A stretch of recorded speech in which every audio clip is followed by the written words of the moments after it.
नमस्ते दोस्तों, कैसे हैं आप सब लोग। आज हम बात करेंगे आपके आत्मकार्य की, which is the king of your कुंडली। देखिए दोस्तों, वैसे तो हम अपनी कुंडली के अगर डिफरेंट डिफरेंट भाग देखें, डिफरेंट ग्रह क्या रिप्रेजेंट करते हैं, तो सूर्य जो है उसको बोलते हैं किंग, चंद्र को बोलते हैं क्वीन, एंड असेंडेंट आपका शरीर होता है। अब ये किंग और क्वीन का मतलब क्या होता है? सो किंग वो होता है जो पर्पस डिटरमिन करता है आपके यहाँ पे भूलोक पे आने का, यानी कि आपका सोल पर्पस, आपकी आत्मा क्या चाहती है। और चंद्र होता है आपकी मनस की क्वालिटी, आपका मन क्या चाहता है, या आपका मन जो चाहता है वो होता है आपके पास्ट लाइफ टाइम के संस्कार और इस लाइफ टाइम के संस्कार। जो आपने अपने आसपास कंडीशनिंग देखी होगी, जिस तरीके का वातावरण देखा होगा, उससे आपके प्रवृत्तियाँ, आपके थॉट्स, आपके एक्शंस कंडीशन होते हैं, फॉर्म होते हैं कि आप किस तरीके से नेक्स्ट स्टेप लेंगे। So that is determined by the मन। एंड आपका जो मन करता है, जो आप बोलते हैं रोजमर्रा में कि ये मेरा मन कर रहा है, it is maybe an amalgamation of all the thoughts of the people around you, the conditioning of all the people around you. It may not be completely आप जो चाहते हैं, क्योंकि मन का अपना खुद का कोई रंग नहीं होता है। मन का कारक भी मून है, जल है। जल का अपना कोई तत्व नहीं होता है एक्सेप्ट फॉर गीला होना और बहने का। वो दूसरों से इंस्पायर होके, इन्फ्लुएंस होके अपना मन बनता है। मतलब बेसिकली उसकी खुद की कोई इंडिविजुअलिटी नहीं होती। It can be coloured by the thoughts of people around you, आपकी संगत, and the conditions around you which have shaped you basically as a person.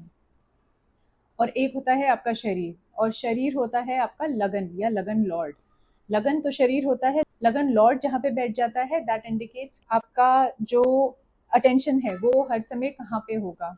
से आपका लगन लॉर्ड बैठा हुआ है 6th हाउस में, तो इट मीन्स दैट आपका पूरे समय अटेंशन होगा कंपटीशन ओवरकम करने में, किसी न किसी स्मॉल क्राइसिस को, स्ट्रगल्स को ओवरकम करने में, श्रम करने में, डिसिप्लिन में, रूटीन में। दोस्तों, जो भी प्लैनेट आपकी हाईएस्ट डिग्रीज का होगा, से from 0 to 30 degrees, every planet has a certain amount of degree कि वो उस राशि में कितनी डिग्री पे पॉजिटेड है, कितनी डिग्री पे बैठा हुआ है। तो जो भी प्लैनेट का हाईएस्ट डिग्री होगा, that is considered your atmakaraka. So the concept is, आपको अपनी गाइडेंस अपने आत्मकारक से मिलती है। समटाइम्स वी वंडर कि इंट्यूशन है क्या, जो हम सोच रहे हैं वो हमारा इंट्यूशन है या वो हमारे डिल्यूजन्स हैं। Is it confusion, right? So one very easy way of understanding this is, आत्मकारक जो आपकी कुंडली में ग्रह बना हुआ है, उसका जो भी सिग्निफिकेटर है, लिविंग सिग्निफिकेटर, वो जो भी आपसे बात करते हैं, that should be considered as direct guidance. That is what your soul wants to tell you, that is what the soul wants to convey to you. Before I get in to her एक planet का क्या signification है, मैं आपको एक छोटी सी story बताना चाहती हूँ। It's an astrological anecdote about Abraham Lincoln. तो एब्राहम लिंकन जी का आत्मकारक है मर्क्यूरी, एंड मर्क्यूरी सिग्निफाई करता है आपके यंगर सिबलिंग्स को, एक छोटी कन्या को। एब्राहम लिंकन एक पॉलिटिकल करियर परसू कर रहे थे, but his earlier life was not very successful. आप में से कुछ लोगों को पता होगा, he became the president at the age of 60 or more. He served very successful term. He was very famous for removing apartheid, basically जो black slavery थी, differences between whites and blacks। खैर वो तो होती ही है अभी भी, मगर काफ़ी हद तक उन्होंने ऐसा कर दिया था कि पब्लिकली लोग इस चीज़ के बारे में हुआ ना बना पाए, या ओपनली लोगों के राइट्स स्नैच नहीं कर पाए। सो ये एक बहुत बड़ा काम है जिसके लिए इब्राहिम लिंकन जाने जाते हैं। इब्राहिम लिंकन को एक छोटी लड़की ने बोला कि आपके फेस पे आप एक छोटी सी दाढ़ी रखिए, विच इज़ कॉल्ड अ गोटी। तो उनको एग्जैक्टली समझ में नहीं आया था कि ये लड़की क्या बोल रही है, बट उन्होंने उसकी बात सुनी और वो गोटी रखी और उसके पास में वापस आए कंफर्म कराने के लिए कि is this the kind of गोटी that you were talking about. And she said yes. एंड लड़की की रीजनिंग ये थी कि अगर आप ऐसी गोटी रखेंगे तो आपको महिलाएं और पसंद करेंगी और आपको महिलाओं के वोट्स भी मिलेंगे। And low and behold, it is after this advice from a girl, a choti kanya, that he won the presidential elections and he got voted as the president of United States।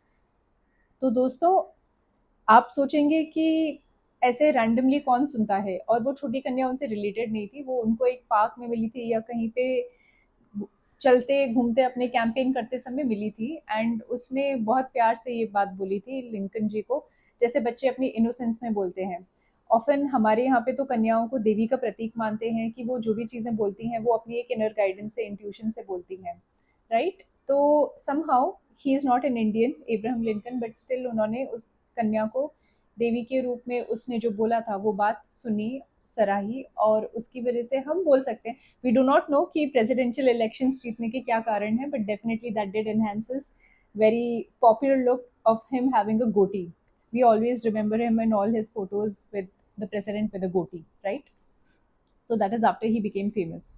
Let's move back to बाकी planets अगर आत्मकारक होते हैं तो उनके क्या क्या सिग्निफिकेटर्स होते हैं। फॉर एग्जाम्पल अगर सन आपका आत्मकारक है तो father, bosses, authority figures became your direct guides and that is what you need to listen to.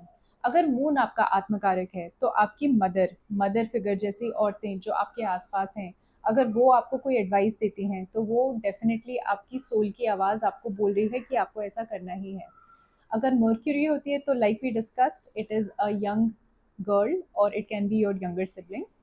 अगर मार्स आपका आत्मकारक है तो ज़रूर आपको अपने भाई की बात सुननी है। भाई नहीं है तो आपके जो ब्लड रिलेटिव्स हैं या को बॉन्ड्स हैं, that is represented by Mars. अगर जुपिटर आपका आत्मकारक है तो आपको अपने gurus, mentors and anybody who gives you guidance, जो टीचर्स हैं वो आपको आके कुछ बोलते हैं, पर्सनल एडवाइस देते हैं, then you definitely have to listen to them. अगर आपका आत्मकारक वीनस है तो आपको अपनी स्पाउस की बात सुननी है, आपको अपनी वाइफ की बात सुननी है, अपनी सिस्टर्स की, अपने बुआ की, बेसिकली फादर के साइड की जो लेडीज़ होती हैं उनकी बात सुननी है। अगर आपका आत्मकारक सैटर्न है तो सैटर्न रिप्रेजेंट करता है ब्लू कॉलर वर्कर्स को, ओल्डर पीपल को, अंडर प्रिविलेज पीपल को। तो अगर आपके employees, servants, blue collar workers आपको कुछ एडवाइस देते हैं तो ज़रूर आपको उनकी बात सुननी है, बिकॉज वो आपके लिए बहुत ज़्यादा बेनिफिशियल होगी and that is like a direct communication of what your soul wants to guide you to. तो लेट मी नो दोस्तों कमेंट सेक्शन में कि आपका आत्मकारक क्या है। Let me know if there has been any advice that has been given to you और वो फलित हुआ है। Thank you.